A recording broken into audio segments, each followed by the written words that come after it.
사실 제가 두 분의 강사님들의 프로필 중에 박윤진 강사님의 그 장애인 인식 관련에 대한 사실 그 프로필이 굉장히 좀 깊게 뇌리에 박혔어요. 왜냐하면 사실 장애인 인식 교육이라든지 이런 걸 내가 물론 내 가족이 당할 수도 있지만 사실 쉽게 접하지 않으려면 않을 수도 있는 부분인데 그 부분을 어떻게 설명을 하시는지, 그 다음에 여성이면서 성희롱 부분에 대해서 얘기를 하실 때 과연 중립을 지키시면서 얘기가 가능하실지 이런 부분이 사실 궁금했거든요. 어떻게 생각하세요? 대부분 많이 걱정하시는 것 중에 성희롱 예방 교육하면 여자가 하면은 여자 편에 들어서 네. 강의를 하거나 뭐 남자는 잘 안 하니까 그래서 결국은 여자가 맨날 피해자고 남자들은 맨날 혼나다 끝나는 게 성희롱 예방 교육이야 라는 생각을 되게 많이 하시는 것 네, 같아요. 맞아요. 네, 근데 그거는 강의를 좀 잘못 들으신 게 아닐까 라는 생각을 합니다. 남성과 여성 모두 다 피해자가 될 수 있고 거기에 여성의 피해자 비율이 높기 때문에 그런 사례들이 더 많이 나온 것 뿐이기도 한데요. 그렇다고 많다고 해서 여자만 맨날 피해자가 된다면 남성과 여성이 함께 공감하는 교육이 되지 않을 수밖에 없겠죠. 그래서 두 개의 사례를 적절하게 섞어주는 것도 중요하고요. 남자기 때문에 여자기 때문에 하는 것들은 사실 성희롱 예방 교육이라기보다는 저는 양성평등 교육에서 좀 많이 더 이야기를 하는 편이고 성희롱 예방 교육에서는 정말 남자 대 남자, 남자 대 여자, 여자 대 여자가 아니라 사람 대 사람에서 서로가 지켜야 되는 매너에 대한 이야기를 더 많이 하는 편입니다. 그래서 뭐 좀 그런 거 있잖아요. 제가 실제로 성희롱 예방 교육하면서 가장 인상이 깊었던 게 3,000명 대상으로 강의를 2시간 강의를 하는데 성희롱 예방 교육 장애인식 개선 교육을 21번을 강의를 하는 거예요. 그냥 3,000명이니까 한 번에 100몇 명씩 들어와서 똑같은 교육을 계속 하는 거죠. 근데 같은 회사였고 한 강사가 동일한 내용을 전달해 주길 바래서는 2주일 정도 걸려서 21번의 강의를 좀 마친 경험이 있었는데 거기는 100% 남성으로 구성되어 있는 회사였어요. 여성이 한 명도 없었던 회사인 거죠. 드문 사례죠. 근데 거기서 이제 익명 설문도 사실 받고 했는데 자리에 앉으셔서 강의를 기다리시는 사람들마다 한마디씩 나오는 말이 있더라고요. 내가 무슨 게이도 아니고 내가 뭐 얻으려고 이렇게 성희롱을 누가 한다고 이런 교육을 하는 거야? 라는 얘기를 꼭 저 일부러 들으라는 식으로 꼭 한마디씩 하세요. 그래서 강의를 시작하면서 한번 여쭤보죠. 남자애들끼리는 성희롱이 일어나지 않을까요? 그럼 다들 에휴 이러세요. 안 일어난다 이거지. 군대에서는 일어나잖아. 그렇죠. 그건 그 성폭행급이죠. 그건 범죄 그 성폭행급인데 에이라고 해요. 그러면 이제 내부적으로 익명의 설문조사를 한 결과를 바로 띄워서 보여드립니다.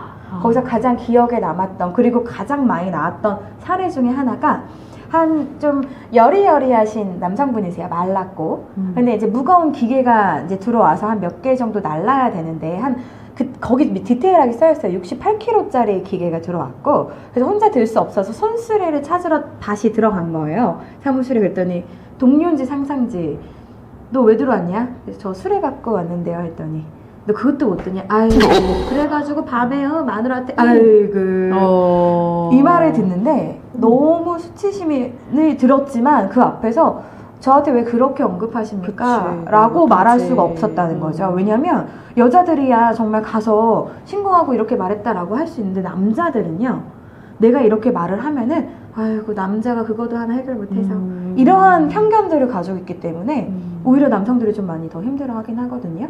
그래서 남자 대 여자 중간에 이제 인서트 때 얘기해 주신 게 있는데 여자는 다소곳하게 예쁜 목소리로 남자는 중후한 목소리라는 설명을 한번 우리 MC분 해주셨어요. 네, 그렇죠. 그것 자체도 내가도 인지하지 못하고 있는 남성과 여성에 대한 그러네요. 차별적인 생각을 가지고 그러네요. 있는 거죠. 그래서 앞에 있는 사람이 여자다 남자다가 아니라 정말 한 사람이다, 하나 인격체다라고 받아들여야지만 성차별이 없어지고 더 나아가서 성희롱이랑 정말 범죄가 일어나지 않지 않나 라는 생각을 해봤습니다. 아니 하다못해 병원 간판만 보더라도 여의사라고 돼 있잖아요. 그냥 의사 하면은 여자가 될 수도 있고 남자가 될 수도 있는데 그쵸. 여의사가 뭐 보는 뭐 병원 뭐 이런 그쵸. 것들 되게 좀 불편한 것 같아요. 장애인 인권에 대한 얘기도 조금 한번 간단하게 얘기해 주시면 좋을 것 같아요. 네, 우선 장애인에 대해 어떻게 좀 이렇게 관심이 가져졌냐라는 거는 강사TV의 좀 자격증 관련해서 네, 맞아요. 이야기를 했으니까 그거 좀 참고해 보시면 될 것 같고요. 장애인이라고 하는 카테고리를 공부하고 하다 보니까 언젠가는 나도 암묵적 예비 장애인이 아닌가라는 생각도 좀 들었던 것 같아요. 그러면서 저를 조금 뇌리에 확 오게끔 했던 사건 하나가 뉴스에서 뇌전증 장애를 앓고 있는 아들에게 약을 사준 60대 노모의 이야기였는데요. 아들에게 정말 표가가 있다라고 하는 약을 해외 직구로 구매를 합니다. 그래서 아들을 먹였는데 호전이 된 거죠. 너무너무 행복한 마음이었던 이 두세 달도 되지 않은 그 시점에 경찰에게 잡혀가 구속되고 실형이 되는 사건이 있었습니다. 이유는 마약류 관리 위반으로 해서 그 약이 마약 성분이 들어있는데 우리나라에서는 허용이 되지 않았던 거죠. 근데 실형 선고됐는데 아마 그분은 진짜 실형 살지는 않았던 걸로 저는 알고 있고요. 근데 이런 거 봤을 땐 조금 이게 토론의 대상이거든요. 강의할 때도 실제 토론을 시킵니다. 그거는 정말 구속을 하면 안 된다. 법을 바꿔야 된다. 이런 얘기를 하는 사람들도 있고 아니다. 그 법을 바꾸면 우리나라 마약 청정국가가 이러면 안 된다. 라는 의견도 있기는 한데요. 정말 아픔을 치료하기 위한 약에 대한 게 그때 조금 많이 마음에 와닿아서 조금 더 공부하게 됐고 최근에 아마 아시는 분들은 아실 텐데 SK바이오팜이 주식 청약을 한다고 해서 굉장히 들끓었죠. 전 거기 정말 제 자사 계열사가 아니더라도 뇌전증 치료약을 개발하기 위한 굉장히 많은 노력을 합니다. 우리가 알고 있는 삼성바이오로직스나 뭐 셀트리온 같은 거 많이 아시잖아요. 근데 그런 회사는 사실 신약 개발에 조금 더 포커싱이 있다보다는 이미 개발되어 있는 약의 특허를 사서 좀 대형 공장에서 만들어서 판매하는 쪽이 조금 더 높다고 생각이 드는데 SK바이오팜 같은 경우는 신약을 개발하는데 거기에 또 뇌전증에 효과가 있는 약을 개발하고 거기에 또 부작용도 줄어드는 판매하는 거 아닙니다. SK바이오팜 사람 아닙니다. 그때 그걸 보면서 정말 응원하고요. 이 신약 개발 소식에 그때 그 60대 어머님 파이팅 힘내시기 바랍니다. 네. 이렇게 말씀을 들으면 사실 그쪽에 완벽한 전문가까지는 아니지만 정말 다양한 부분에 많은 지식을 갖고 맞아요. 있다는 느낌이 굉장히 많이 들어요. 하지만 그럼에도 불구하고 저같이 이 직업을 잘 모르는 분들이 볼 때 워낙 얼굴도 수려하신 분들이 많고 몸매도 너무 좋으신 분들이 많아요. 그러다 보니 이 직업은 그럼에도 불구하고 어느 정도 외형이 영향을 끼치는 직업이 아닌가. 내가 인상이 워낙 세서 이 직업을 하고 싶으면 좀 부드럽게, 이쁘게까지는 아니더라도 보이기에 부드러운 인상으로 성형을 해야 되는 게 아닌가라는 생각이 들거든요. 사실 이걸 이제 얘기하려면 CS의 역사부터 들어가야 되는데 사실 CS의 역사는 승무원이나 호텔리어 맞아요.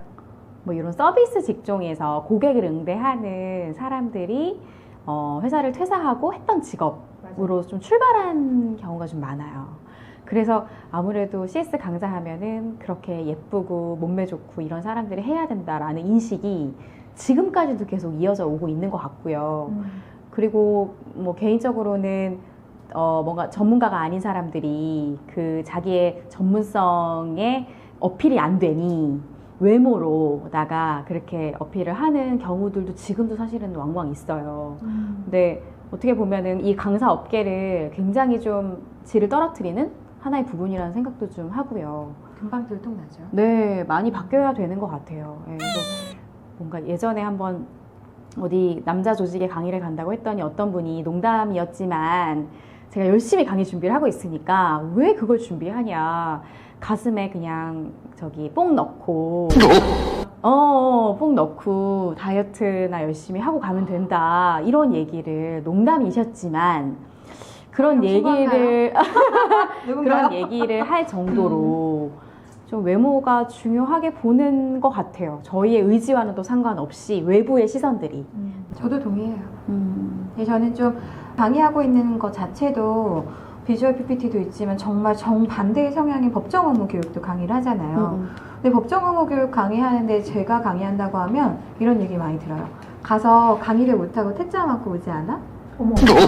왜냐면 저는 또 이렇게 등발이 좀 있는 편이기도 하고 예쁜 또는 미스 CS가 아니잖아요. 네, 그러니까 그런 농담 아닌 농담처럼 이야기를 하는데 저는 그럴수록 더 나 같은 사람이 해야 돼 라며 열정이 불타올라서 네, 자부심 빵빵하고 또 하고 오죠. 어쩔 수 없는 것 같아요. 이게 사실 직장을 다니면서 CS 교육을 받거나 혹은 그거 관련된 다양한 교육을 들었을 때 그 교육을 해주신 분이 어떤 분이시냐에 따라 이 직업에 대한 이 저희들의 인식이 완전히 달라지는 것 같은데 너무 많은 노력을 하고 강의를 위해 밤을 새가면서 준비를 하지만 한간에서는 그럼에도 니네들은 그쪽 전문가가 아니잖아 하면서 사기꾼 같다라는 말을 종종 들으실 수도 있을 것 같아요. 노력에 비해. 어떻게 생각하세요? 동의해요. 네, 그런 경우 있을 수 있고요. 그래서 저 예전에 사내에 있을 때에는 강사들이 이렇게 교육생들이랑 사적으로 만나거나 연애를 하거나 말을 섞거나 이런 거를 철저하게 금기시하게 됐었어요. 그러니까 이제 관리를 좀 시키는 거죠. 강사의 어떤 그런 프로페셔널한 이미지를 계속 주기 위해서 내부에서도 그런 노력들을 좀 했고요. 사실 되게 없어져야 되는 문화라고 생각을 좀 해요, 저는. 그러니까 물론 외모 관리하시잖아요. 관리하시고 관리하는 거는 맞고요. 맞지만 그게 전부가 되면 안 되고 그게 1순위가 되어서는 안 된다라는 생각들을 좀 많이 하는 것 같아요. 성형까지는 조금 저는 오바. 다이어트 정도? 제가 해야 되나요? 아니, 그리고 이제 고객 응대를 하는 그 느낌이 아무래도 좀 프로페셔널하게 전달되려면 저희가 스피치라든지 외모라든지 이런 것들을 관리해야 저런 느낌으로 고객들을 응대했을 때 고객들도 그래도 나름대로 CS 하는 사람들도 전문가처럼 보는구나를 또 은연중에 느끼시는 것들도 있어서 그게 이제 나의 미를 뽐낸다기보다는 나의 전문성을 뽐내기 위해서라도 조금 외모는 좀 단정하게 좀 프로같이 하는 그런 느낌으로 접근하는 거지 내가 막 섹시해야 되고 막 뭔가 뽕을 넣어야 되고. 예, 그런 느낌은 아니라고 좀 생각이 좀 드는 근데 거죠. 저는 그런 생각도 해요. 왜 우리 강사가 거의 연예인이랑 너무 잘 맞닿아 있는 직업이 아닌가라는 생각을 합니다. 근데 연예인들은요, 정말 집에서 일어나서 씻고 준비하고 모든 정말 이동하는 것까지도 다 매니지먼트를 받는데 강사는 그렇지 않잖아요. 자기가 다 준비하고 다 해 나가야 되잖아요. 거기에 걸맞는 모습들이 좀 있지 않나? 준비해줘야 되는 것들이 있지 않나라는 좀 생각을 해요.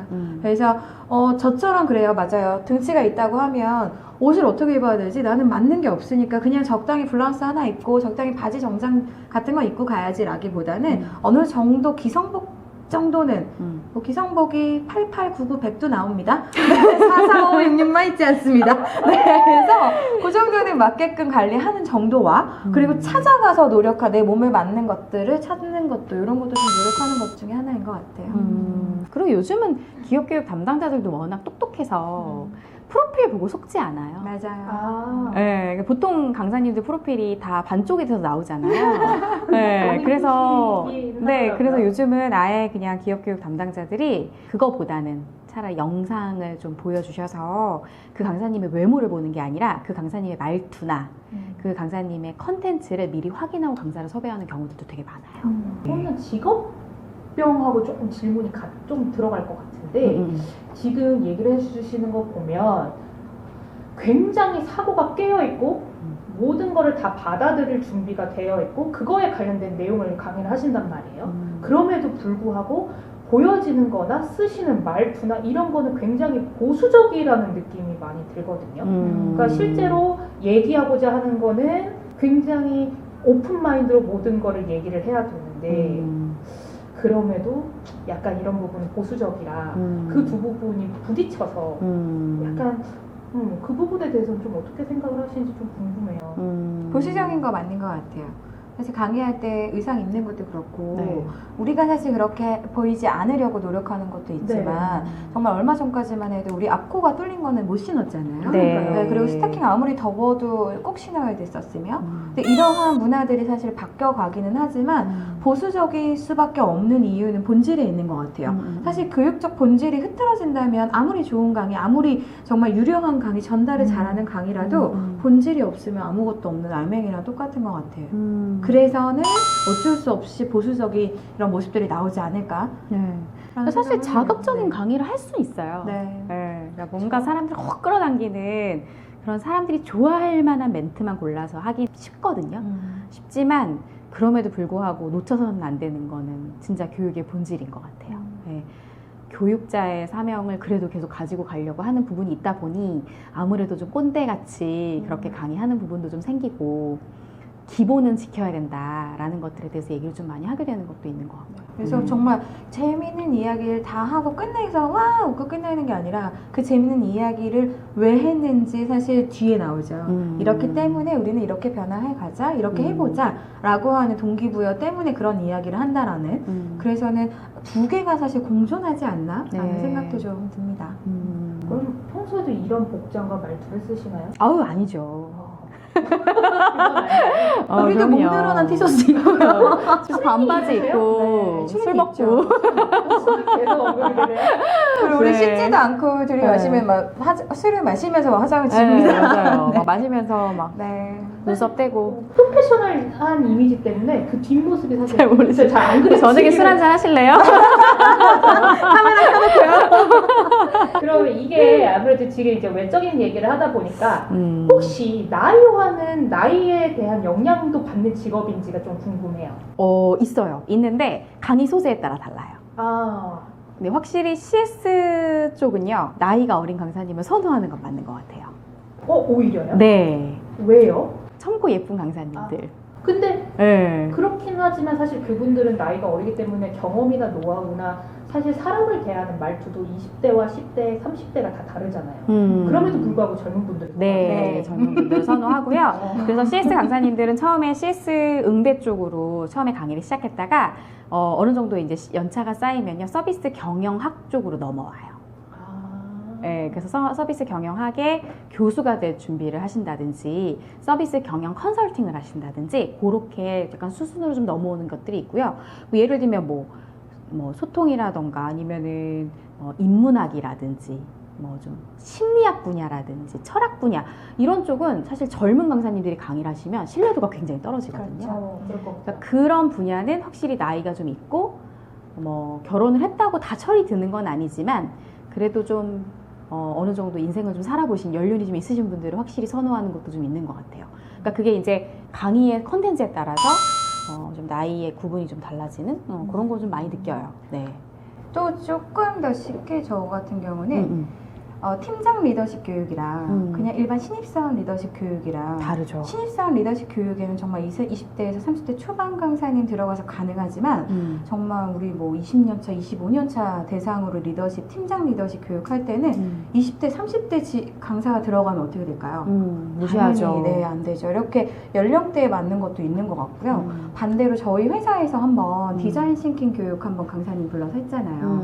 근데 저희는 아무래도 젊은 피 직원들이다 보니까 근데 조금 디자인 싱킹이라고 하는 강의 자체가 워낙 웬만해서는 강의하기가 잘 쉽지 않은 강의인데 너무 잘해줄 수 있다고 해서 모시게 됐어요. 근데 40대 강사님이 오셨는데 오셔서 라포 형성하는 방법이 자기가 아이가 어느 고등학교에 들어갔고 아이 엄마 친구들이랑 끝나고 뭐 만나기로 했고 그래서 저희 직원이 강사님 저희 여기 애기 있는 사람이 없습니다 라고 한번 얘기를 했어요. 네. 공감대가 형성이 안 되니까 그래서 그랬는데 2부에 이제 오후에 강의를 하실 때도 또 첫 시작이 아이 얘기를 좀 시작하시더라고요. 그래서 이렇게 연령대가 맞지 않았을 때 정말 어디 가서는 호응받아요. 우리 그 비슷한 아이가 있는 연령대에서는 어머 진짜 그러냐고 박수치고 호응받는데요. 그렇지 않는 이 학습자 분석이 잘 안 되신 분 이런 상황에서는 좀 힘들죠. 20대를 대상이 생각하기 힘들고. 누구냐에 따라서 맞아요. 네, 대상자 연령대에 따라서도 달라지는 것 같긴 합니다. 그렇게 따지고 보면 이 직업은 사실 그 업계의 수명이 긴 편이라고 봐야겠네요. 그렇죠. 대신에 CS 강사로 시작했지만 시간이 지나면서 컨텐츠가 바뀔 수 있는 것 같아요. 그렇죠. 그렇게 되면 이제 기업 교육 전문 강사가 되는 거죠. CS 강사라기보다는. 지금 쭉 말씀을 하다 보니까 심리교육에 대해서 말씀을 많이 하시잖아요. 아무래도 이 부분에 대해서 공부도 많이 하시다 보니까 이제 제 입장에서는 그러면은 당연히 뭐 자신의 스트레스에 대해서도 대처를 잘 하실 거고 그 다음에 지금 막 이렇게 양성하고 이제 회사를 운영하시니까 밑에 직원들을 뽑을 때도 그게 어느 정도 작용해서 뽑으실 거야. 그게 분명히 도움이 될 거야. 하지만 제가 꼰대라서 그런지 모르겠는데 그게 이론 아니야? 이런 생각이 들거든요. 일단은 저랑 정화 강사 같은 경우는 우리 앞에서도 얘기했지만 각자의 스트레스를 좀 명확하게 인지하고 파악해요.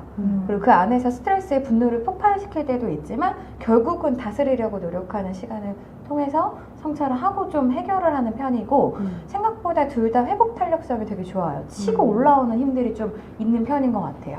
그래서 그렇게 관리할 수 있는 이면에는 사실 이 심리 도구들이 좀 많이 좀 작용을 한 것 같습니다. 저희 회사는 대기업도 아닌데 대기업처럼 5만 가지 진단을 다 해가지고 입사를 합니다. 네, 애니어그램 뭐 정말 심오피스도 하고요. 빅5도 하고 뭐 디스크, MBTI 안 하는 게 없습니다. 근데 그런 이유가 있어요. 나와 다른 세대들이 나와 부딪혔을 때 또는 이미 저랑 잘 맞는 어우러지는 직원들이 세팅이 됐잖아요. 7명이 있는데 거기에 저희와 맞지 않은 성향이나 불건강의 성향들이 보여지는 직원이 왔을 때 파급이 어마어마하게 크기 때문에 소규모 회사다 보니까 더 이렇게 좀 체크를 해서 좀 대응을 하는 것 같기도 해요. 그래서 이제 뭐 이 유형의 직원과 이 유형의 직원이 만났을 때 서로 뭘 조심해야 되는지, 그 다음에 어떤 부분에서 시너지가 날 수 있는지, 이런 것들을 윤진 강사님도 강의를 많이 하시니까 그런 부분들을 솔루션을 잘 스스로도 좀 정리를 많이 하시는 것 같고 직원들한테 알려주시기도 하고 저한테 가끔 물어보시기도 하고 이야기를 좀 많이 나누는 편이죠. 그래서 이 직원하고 이 직원은 좀 트러블이 일어날 수 있으니까 어떤 부분을 좀 조심을 시켜라 라든지. 근데 도움 되시지 않나요? 많이 되죠. 네. 뭐 예를 들어 저희 직원 하나는 점심을 잘 같이 안 먹어요. 근데 개인적인 성향, 개인주의인 성향의 친구이다 보니까 이기주의는 아닙니다. 개인주의적인 성향이 높은 건데요. 저는 사실 그런 거 큰 의미를 두지 않거든요. 근데 다른 회사에 가면 쟤는 맨날 우리랑 밥도 안 먹고 자기 혼자 단독 행동. 네, 단독 행동 한다라고 하는데 저는 대표님 저 참 나가서 밥 먹고 오겠습니다. 그럼 잘 갔다 와 하고 우리 뭐 먹을까 하고 다른 직원들한테 물어보고 근데 그렇게 됐을 수 있었던 이유가 그 직원의 성향을 알았기 때문이에요. 너 지금 여기서 단독 행동 이렇게 해야 돼? 이러면 나는 같이 못한다. 직장 내 괴롭힘을 또 하고 있기도 하겠지만 이렇게 되지 않은 이유가 그 직원의 성향을 알려줬기 때문에 분석을 이미 해줬고 그것을 토대로 와 그럴 수 있구나 라는 걸 이해가는 과정인 것 같아요. 스트레스를 받는 이유가 사람마다 다 다르거든요. 그쵸. 그러니까 똑같은 상황이어도 저 사람이 나한테 안 좋은 피드백을 해서 스트레스를 받는지 아니면 이 상황이 원칙대로 안 해서 스트레스를 받는지 그러니까 같은 프로젝트에 실패를 해도 스트레스 받는 환경은 다 다르기 때문에 그것만 서로가 알고 있고 내 자신이 알고 있어도 그걸 컨트롤하기는 되게 확실히 수월해지는 건 맞는 것 같아요. 네.